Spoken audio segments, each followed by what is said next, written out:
বিশ্বকবি রবীন্দ্রনাথ ঠাকুরের জীবন কাহিনী। বিশ্বকবি রবীন্দ্রনাথ ঠাকুরের জীবন ছিল খুবই কষ্টকর।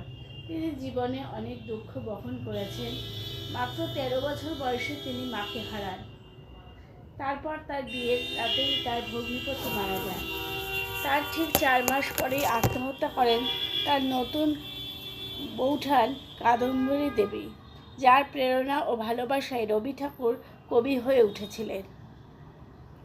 ঠিক তারপরেই 1902 সালে রবীন্দ্রনাথ ঠাকুর তার স্ত্রী মৃণালিনী দেবীকে হারালেন। মৃত্যুর সময় রবি ঠাকুরের স্ত্রী মৃণালিনী দেবীর বয়স ছিল 29 আর রবি ঠাকুরের বয়স 41 বছর। রবি ঠাকুর তার দুই জামাইকে ব্যারিস্টারি ও ডাক্তারি পড়াতে বিলেতে পাঠালেন। তারপরেই 1905 সালে চলে গেলেন রবি ঠাকুরের পিতা মহর্ষি দেবেন্দ্রনাথ ঠাকুর। 1907 সালে রবি ঠাকুরের একমাত্র ছেলে মাত্র 12 বছর বয়সে কলেরায় মৃত্যু হয়। তার বড় জামাই তারপরে 1913 সালে রবীন্দ্রনাথ পেলেন নোবেল পুরস্কার। তার বড় জামাই শরৎ তাকে বিভিন্ন রকম ব্যঙ্গ বিদ্রূপ করেন এই নোবেল পুরস্কার পাওয়া নিয়ে। এর মধ্যে কঠিন অসুখে মারা যান রবীন্দ্রনাথ ঠাকুরের বড় মেয়ে বেলা দেবী। রবীন্দ্রনাথ ঠাকুর তার ছোট মেয়ে মীরার বিয়ে দেন নরেন্দ্রনাথের সঙ্গে। নরেন্দ্রনাথ ছিলেন বিলেতের একজন কৃষি বিজ্ঞানী। নরেন্দ্রনাথকে প্রতি মাসে 500 টাকা করে রবি ঠাকুর পাঠাতেন। সেই নরেন্দ্রনাথই বিলেত থেকে ফিরে স্ত্রী মীরা দেবী ও 2 সন্তানকে ছেড়ে চলে যান। সারা জীবন ধরে কবি বারবার দুঃখ পেয়েছেন, অপমানিত হয়েছেন। কবির যখন 64 বছর বয়স, তখন তিনি নোবেল পুরস্কার প্রাপ্ত বিশ্বায়নের সাহিত্যিক। তখন কিছু লোক কবির এই নোবেল পুরস্কার নিয়েও ব্যঙ্গ করেন। তার কবির কাছে এই নোবেল পুরস্কার পাওয়ার টেকনিক জানতে চায়। এমনকি তারা কবিকে টাকা পর্যন্ত দিতে চায়। শান্তিনিকেতনে কবির সাথে দেখা করে কেউ কবিকে বলেছেন, আপনি তো নোবেল পুরস্কার পেয়েছেন, অনেক টাকা পেয়েছেন, এখন আর লেখেন কি না কবিতা? আসলে অনেকেই জানে না নোবেল পুরস্কার প্রাপ্তির খবরটা প্রশান্তচন্দ্র কবিকে যখন দেন, তখন কবির প্রথম প্রতিক্রিয়া ছিল, যাক, ওই টাকায় এবার বিশ্বভারতীর সেচ খাল সংস্কার হবে। যারা কবি বা লেখক তারা সকলেই সমাজের কাছে স্বীকৃতি চায়, কিন্তু রবীন্দ্রনাথ তা বহুদিন বাঙালির সমাজের কাছে পাননি। তাই নোবেল পুরস্কার দেওয়ার পর তার সম্বর্ধনা দেওয়া হলো। তখন তিনি বললেন, আমি এই সম্মানের পাত্রকে ওষ্ঠ পর্যন্ত তুলব, কিন্তু গলা পর্যন্ত যেতে দেব না।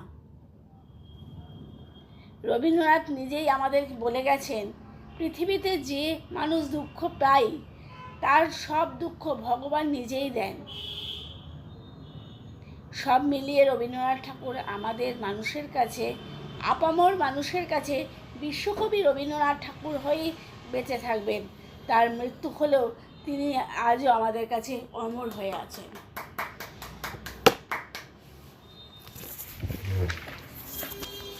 কোন কোন ওই কনসাল্ট করে লিখেছে?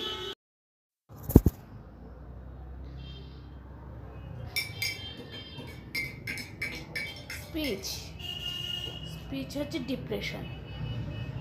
আজকে আমরা যে জিনিসটা নিয়ে কথা বলবো সেটা আমাদের জীবনে কখনো এসেছে। তা হলো মন খারাপ। শুধুই কি মন খারাপ? না, তার সাথে অন্য কিছু। সেই প্রশ্নের উত্তর খুঁজতে গিয়ে বেরিয়ে আসে এক অচেনা দৈত্য, যাকে আমরা ডিপ্রেশন বলে চিনি। তা মানুষের মনকে পৌঁছে দেয় এক অজানা ভাবনায়, যা ভেবে কিছু করা যাবে না। সেটাই বারবার ঘুরে আসে মানুষের চিন্তায়। এখন প্রশ্ন হলো, কিভাবে আমরা এই ডিপ্রেশন থেকে মুক্তি পাব? অনেক ডাক্তারবাবুর সাথে কথা বলে জানা গেছে ডিপ্রেশনের কোনো নির্দিষ্ট ওষুধ নেই। কোনো ওষুধ খেয়েই ডিপ্রেশনকে সারানো যায় না। ডিপ্রেশন সারাতে গেলে প্রথমেই যেটা করতে হবে তা হলো মনকে হাসি খুশি অর্থাৎ ভালো রাখতে হবে, নেতিবাচক চিন্তা করতে হবে, আর তার সাথে সাথে দরকার একটা সুস্থ সমাজ, যেখানে থাকবে শুধুই প্রকৃতির খোলামেলা পরিবেশ। আমার ব্যক্তিগত ধারণা, আমরা মনুষ্য জাতি যদি এই সব কিছুকে নিয়ে চলতে পারি তাহলেই আমরা ডিপ্রেশন থেকে বেরিয়ে আসব। আসলে আমার মনে হয় ডিপ্রেশন কোনো রোগ নয়।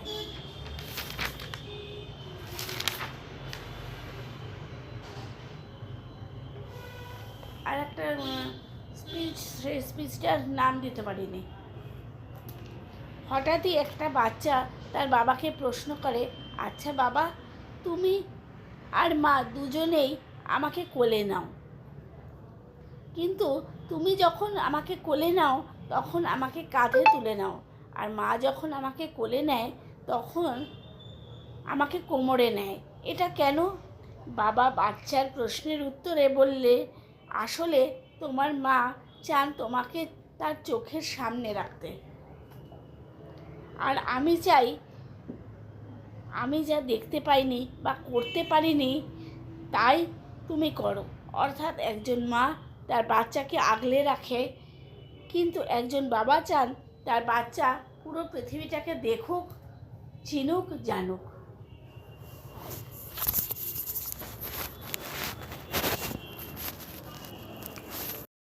প্রেমের গল্প। আজকে যে গল্পটি পড়ব সেটি নিছক গল্প না, তার মধ্যে একটি বাস্তবতা লুকিয়ে রয়েছে। তাহলে শুরু করা যাক গল্পটি। গল্পের নায়কের নাম সৌমেন আর গল্পের নায়িকা মালা। একদিন সৌমেন অফিস ফিরে বাড়ি না গিয়ে সরাসরি চলে এলো মালার ফ্ল্যাটে, যে ফ্ল্যাটে এখন একাই থাকে মালা, যে ফ্ল্যাটের জন্য প্রায় 42 লক্ষ টাকা সৌমেন দিয়েছিল তার অ্যাকাউন্ট থেকে। আর এটাই ছিল মালার জন্মদিনের প্রধান উপহার সৌমেনের তরফ থেকে। বিদেশ ফেরত সৌমেনের কাছে এই টাকাটা কিছুই না। তাছাড়া প্রেমিকা মালাকে নিজের করে রাখতে গেলে তো এইটুকু খরচ করতেই হবে। অফিস থেকে সোজা মালার ফ্ল্যাটে এসে কলিং বেল বাজিয়ে বাইরে অপেক্ষা করছিল সৌমেন। ঘরের ভিতর থেকে বেরিয়ে এলো হট প্যান্ট আর গেঞ্জি পরে মালা। সৌমেনকে দরজার বাইরে দেখে শরীর তরঙ্গে ঢেউ তুলে মালা বলে উঠল, হোয়াট এ সারপ্রাইজ! আজ অফিস থেকে একবারে এখানে এলে, বাড়ি যাওনি? ঘরের ভিতরে ঢুকেই প্রথমে সৌমেন মালার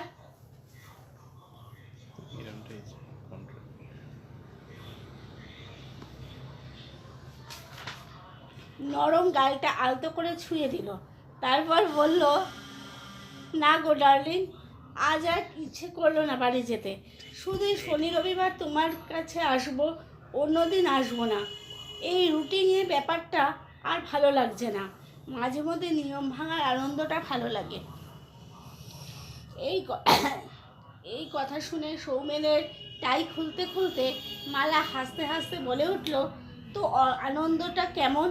স্কুল পালিয়ে বন্ধুদের সঙ্গে সিনেমা দেখতে যাওয়ার মতো? মালার কথা শুনে সৌমেন বলল, দারুণ বলেছ। ছোট থেকেই আমি সাফল্যের পিছনে ছুটেছি, তাই স্কুল পালানোর এনজয়মেন্টটা কেমন হয় তা জানা নেই। তবে বন্ধুরা মাঝে মধ্যে এনজয় করতে ব্যাপারটা করতো, কিন্তু সেই সৌভাগ্য আমার হয়নি। বলতে পারো বাবার বকার ভয়ে আমার সাহসে কুলোয়নি। তবে আজকে আমার ওই ধরনের একটা ফিলিংস হচ্ছে। তাই শুনে মালা শুধু বলে উঠল, বুঝলাম, কিন্তু তোমার বউ আবার চিন্তায় অস্থির হয়ে উঠবে না তো? সৌমেন তার উত্তরে বলল, একদমই না। অফিস থেকে বেরোনোর সময় ফোন করে জানিয়ে দিয়েছি আজ রাত্রে যে ফিরবো না। ব্যাস, আমি সব কর্তব্য করে দিয়েছি। তাই শুনে মালা সৌমেনকে বলল, তোমার বউ কোনো প্রশ্ন করেনি? সৌমেন বলল, আমাকে প্রশ্ন করবে তপস্যা? এত সাহস আছে নাকি? একদিন, এমনকি গত 4 মাস আমি প্রতি শনি রবিবার দুপুরে কোথায় থাকছি সে নিয়েও কোনো প্রশ্ন করে না তপস্যা। হাত পা ছড়িয়ে বসে সৌমেন বলল, ওসব নিয়ে তোমাকে ভাবতে হবে না মালা, আজ আমরা চুটিয়ে এনজয় করব। সৌমেন আরও বলল, দুপুর আর রাতের মধ্যে তো একটা পার্থক্য থেকেই যায়। আজ সারা রাত বল। তোমাকে ঘুমোতে দেবো না। মালাও গাল ফুলিয়ে আদুরে গলায় বলল, ইস, রাত জাগলে আমার চোখের তলায় স্পষ্ট করবে যাবে না। সৌমেন ও দুষ্টুমি করে মালার কোমরে দুহাত দিয়ে জড়িয়ে বলল, যাই যাবে, আজ আমরা দুজন নিয়ম ভাঙার খেলায় মাতব।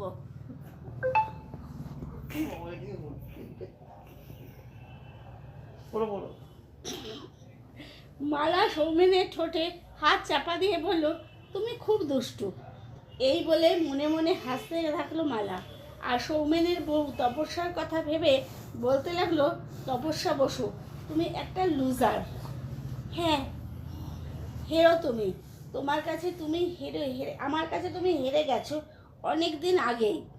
এক সময় তুমি যার নয়নের মণি ছিলে, আজ সে আমার হাতের মুঠোয়।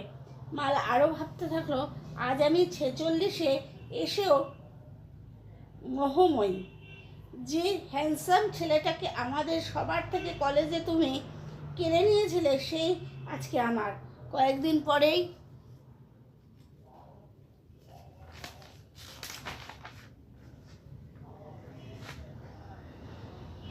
তুষারের সঙ্গে আমার ডিভোর্সটা হয়ে গেলে তোমার জায়গা আমার হবে। তোমার সেদিনের অবস্থার কথা ভেবেই আমার মায়া হচ্ছে। এই সব ভাবতে ভাবতেই হঠাৎ হেসে উঠল মালা। মালাকে হঠাৎ হাসতে দেখে সৌমেন মালাকে বলল, কি হলো ডার্লিং, হাসছো কেন? সৌমেন মালাকে বলল, কি হলো ডার্লিং, হাসছো কেন? মালা সত্যি কথাগুলো না বলে বলল, হাসছি কেন? বুঝতে পারছো না সেদিন সৌমেন তোমার এত ছেলে মানুষই, এত পাগলামি দেখে না হেসে থাকা যায়? আমাদের দুজনের বয়সের কথা ভাবছো তুমি? সৌমেন আর একটু কাছে টেনে নিয়ে মালাকে বলল, না ডার্লিং, বয়সের হিসাব একদম না। তুমি তো অনন্ত যৌবনা, আমার অষ্টাদশী। তোমার ছোঁয়াই তো আমার সব। সৌমেনের হাত থেকে নিজেকে ছাড়িয়ে নিয়ে মালা সৌমেনকে বলে উঠল, তুমি তো অফিস থেকে এসেছো, তোমার জন্য কিছু খাবার করে আনি। এই কথা বলে মালা কিচেনে চলে গেল। তারপর প্লেটে সাজিয়ে নিয়ে এলো কয়েকটা চিকেন বল, 1 বোতল হুইস্কি আর 2টো খালি গ্লাস। ঘন্টা 2 ধরে চলল গল্প আর মদ্যপানে নিজেদের শরীরকে উত্তপ্ত করে দুজনে দুজনের দিকে তাকিয়ে রইল। অল্প আলোতে ডুবে গেল দুজনে সেই রাতে। এদিকে মাথায় বাজ ভেঙে পড়ল মালার স্বামী সুরজিতের আর সৌমেনের বউ তপস্যার, কারণ তারা দুজনেই ভালোবাসত তাদের স্ত্রী ও স্বামীকে। ঠিক আছে, এই কি গল্পের নাম দিয়েছো? নিছক প্রেমের গল্প করছি। গল্পের নাম স্যাক্রিফাইস। হঠাৎ করে কাঁচ ভাঙার শব্দে আচমকা ঘুমটা ভেঙে গেল। ঘুম থেকে উঠে দেখি পৃথা মায়ের শখের একজোড়া কাপ ভেঙে ফেলেছে। কাচের শব্দ শুনে মাও ছুটে এলো। বেশ রেগে গেছে মা। নিয়ম মাফিক কিছুক্ষণ বকাঝকা করলো। এজন্য পৃথা ভয়ে চুপসে গেছে। ছলো ছলো নয়নে আমার দিকে তাকিয়ে আছে। চোখের ভাষায় যেন বলতে চাইছে, আসলে আমি কাপটা ইচ্ছে করে ভাঙিনি, হাত ফসকে পড়ে গেছে। এক প্রকার অসহায়স্ত মুখ ফুটে জানি আজ সারাদিন ঘরের মধ্যে একটা ছোটোখাটো সাইক্লোন হয়ে যাবে। মাকে শান্ত করার উদ্দেশ্যে বললাম, মা, আসলে কাপটা পৃথা ভাঙেনি, ওটা আমার হাত থেকে পড়ে ভেঙে গেছে। তুমি কিছু মনে করো না, আমি কালকেই তোমার জন্য এক সেট দামি কাপ সেট নিয়ে আসবো। এই বিষয়ে আর কথা বাড়িয়ে কোনো লাভ কি? যেটা ভেঙে গেছে সেটা তো আর ফিরে আসবে না। মা যেন কেমন অদ্ভুত দৃষ্টিতে আমার দিকে তাকালো, পরে লজ্জিত হয়ে চলে গেল। পৃথার মুখে কিঞ্চিত হাসি ফুটল। আমার কাঁধে মাথা রেখে মুখোমুখি এসে বলল, আপনি আমার দোষটা আপনার ঘাড়ে নিলেন কেন? ভালোবাসি যে তাই। আপনি আমার মতো এত ভালোবাসেন কেন? আরও ভালোবাসবো যদি তুমি আমায় আপনি ডেকে না তুমি বলে ডাকো। আমার তো লজ্জা করে। স্বামী স্ত্রীর মধ্যে কোনো লজ্জা নেই, থাকতে নেই। তুমি আমাকে তুমি বলেই ডাকতে পারো, অনুমতি দিলাম। ঠিক আছে, চেষ্টা করব। তার কপালে আলতো করে একটা চুমু এঁকে দিলাম। মেয়েটি লজ্জায় মাথা নিচু করে দিল। জীবনে একসাথেই সুখী হতে গেলে স্বামী স্ত্রী একে অপরকে স্যাক্রিফাইস করা উচিত, তাহলে সম্পর্কটা আরও মধুর হয়। মা একজন হার্টের রোগীর, প্রতিদিন ওষুধ খেতে হয়। আজ মায়ের ওষুধ শেষ, তাই বাবা বাজারে গেল ওষুধ আনতে, কিন্তু বাবার পকেটে কোনো টাকা ছিল না। তাই বিষণ্ণ মনে বাড়িতে ফিরে এলো। বাড়িতে এসে চুপি চুপি শুয়ে পড়ল। বিষয়টা আমি খেয়াল করলাম। পকেটে হাত দিয়ে দেখি সত্যি বাবার পকেটে কোনো টাকার ওষুধই নেই। রাতের খাবারের পর মা ওষুধ খায়। আমি তার তড়িঘড়ি করে এই শীতের রাতে বাজারে চলে গেলাম। ওষুধ এনে বাবার পকেটে রেখে দিলাম। ওষুধ না পেলে বাবা মায়ের সামনে লজ্জাকর অবস্থায় পড়ত। পরের দিন বাবার মুখে যে আনন্দের হাসিটা দেখলাম, সেটা হয়তো আমি কোটি টাকা দিয়েও কিনতে পারতাম না। প্রিয়জনদের খুশি করতে দামি কিছু উপহার দিতে হয় না, একটু স্যাক্রিফাইস করলে অল্পতেই খুশি হয়ে যায় তারা। বোনকে বলেছিলাম এইচএসে ভালো রেজাল্ট করলে একটা ল্যাপটপ কিনে দেব। সত্যি বোন আমার নিদারুণ প্রচেষ্টায় সফল হয়েছে। বোন আবদার করেছে ল্যাপটপ কিনে দিতে। যেহেতু বলে ফেলেছি দেব, তাই আর না করতে পারলাম না। শখ করে মাটির লক্ষ্মী ভাণ্ডারে টাকা জমানো আমার ছোটোবেলার অভ্যেস। যদিও এটা বাচ্চা সুলভ আচরণ, তবু এই অভ্যেসটা আমি ছাড়তে পারিনি। জমানো টাকা আর কিছু ধার করে বোনের জন্মদিনে একটা ল্যাপটপ উপহার দিয়েছি। মধ্যবিত্ত পরিবারের ছেলেমেয়েরা অল্পতেই বেশি খুশি। সত্যি বোন আমার সেদিন এত খুশি হয়েছিল যে আমাকে জড়িয়ে কান্না করে দিল। এই ছোট্ট ছোট্ট ইচ্ছেগুলো